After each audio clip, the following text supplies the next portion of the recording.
Les rues de Paris ne sont plus sûres. Vous savez que dans certains quartiers de la capitale, les Arabes n'osent plus sortir tout seuls le soir.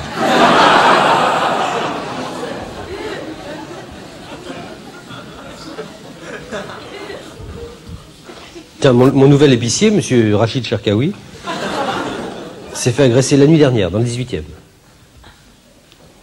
Et je l'aime bien, monsieur Rachid Cherkaoui. Il est arrivé dans le quartier il y a 6 mois. Il venait de racheter le fonds de commerce de monsieur et madame Lefranc, qui périclitait.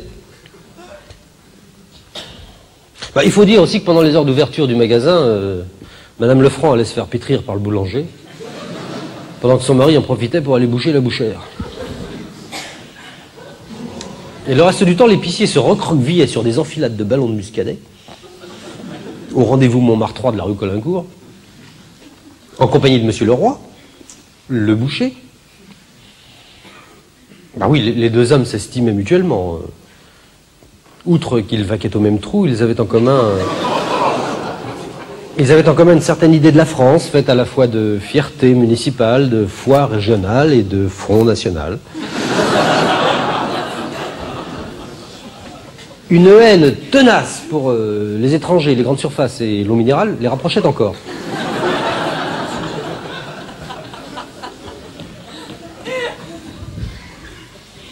Chaque soir, quand monsieur et madame Lefranc finissaient par réintégrer l'épicerie à l'heure de Colaro, ils se dépêchaient de fermer pour pas rater Bouvard.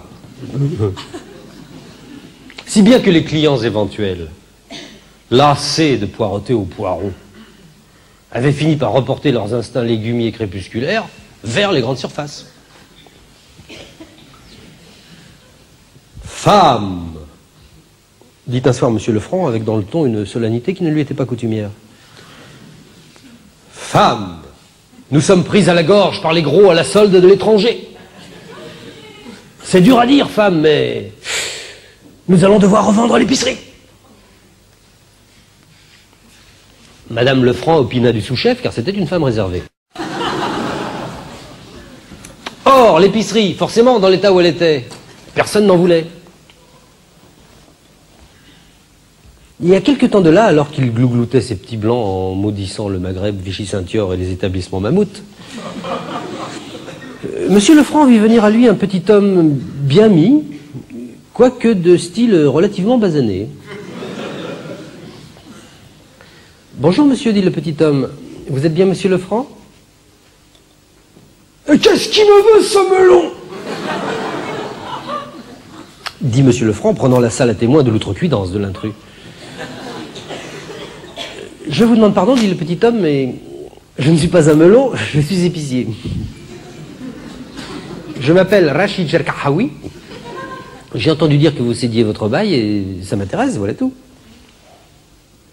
Oh ben merde alors !» dit monsieur Lefranc. « Ça me ferait vraiment trop chier de voir un feignant de bico dans mon magasin. Plutôt crevé.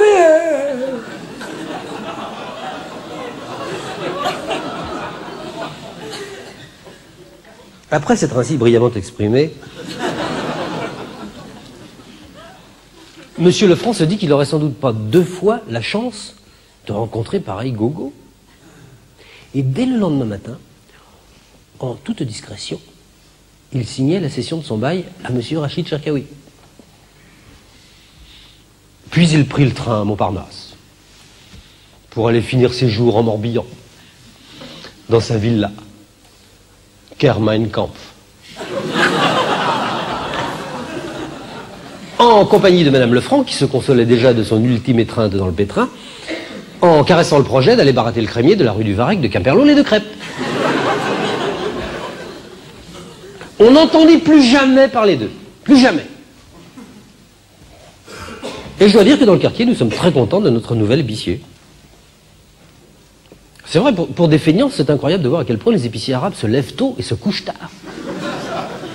C'est à se demander quand ils regardent les jeux de 20 heures.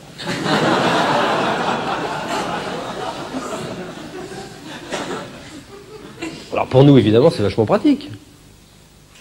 Le dimanche soir, par exemple, monsieur Rachid ne ferme jamais le magasin tant que tout le quartier n'est pas rentré de week-end. Non, c'est vrai. Là, je me rappelle, L'autre dimanche, j'y suis allé, il était plus de 9 h du soir. Je ne sais plus quelle connerie me manque, les bricoles qu'on n'a pas le dimanche soir, une salade, un pain de mie, enfin peu importe. Et ben, en tout cas, je vous assure qu'à 9 h du soir passé, c'était encore ouvert. Monsieur Rachid était là, dans l'arrière-boutique, en train de jouer au domino avec un autre maghrébin qui lui ressemblait vachement d'ailleurs. Alors il me l'a présenté, il m'a dit je vous présente mon frère Mohamed. Mohamed, je te présente un client très gentil. Oui, parce que je suis très gentil et je vous emmerde. Alors j'ai dit banalité d'usage, bonjour monsieur Mohamed, vous êtes aussi du quartier? Oui, dit-il, je viens de racheter la boucherie de la rue Lamarck. La boucherie de la rue Lamarck, la boucherie de monsieur Leroy? Non, je m'étonnais tout de même que monsieur Leroy, qui avait la même fierté, le même foie et le même front que monsieur Lefranc, ait consenti lui aussi à céder son fonds de commerce à un individu de type non-gaulois vachement prononcé. Hein. Alors il m'a dit, oh mais vous savez, ça s'est pas fait tout seul. Au début, il a commencé par dire qu'il ne traitait pas avec les melons. Alors je lui ai dit, monsieur Leroy, on vous aura mal renseigné. Je ne suis pas un melon, je suis blanchisseur. Alors là, il a gueulé. Quoi, ma boucherie, pour en faire un pressing, ils sont pas bien ces ratons. Alors je lui ai dit, mais là encore, vous vous trompez, monsieur Leroy, je ne suis pas un raton, je viens de vous dire que j'étais blanchisseur.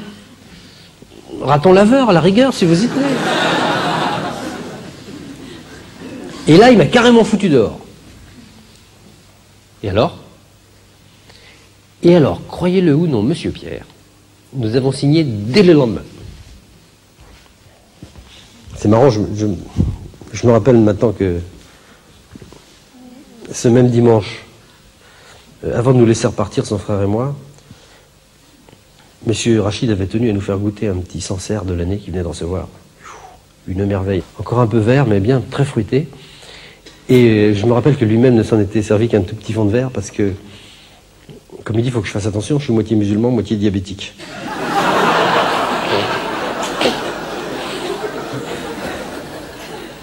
Mais c'est des conneries, moi je le connais bien, je sais bien qu'il préfère les bordeaux rouges, il ne faut pas me prendre pour un con. Enfin. Ce matin, pour la première fois depuis 6 mois, le rideau de fer de l'épicerie Cherkaoui est resté baissé. Monsieur Mohamed était là dans tous ses états. Il m'a expliqué que son frère venait de se faire hospitaliser avec 10 points de suture au visage. Il avait été attaqué au couteau, à la nuit tombée, par des inconnus. Alors, monsieur Mohamed et moi sommes allés chez le fleuriste du coin faire l'emplette d'une poignée d'anémones, et puis je l'ai accompagné à l'hôpital. Mais les rues de Paris ne sont plus sûres.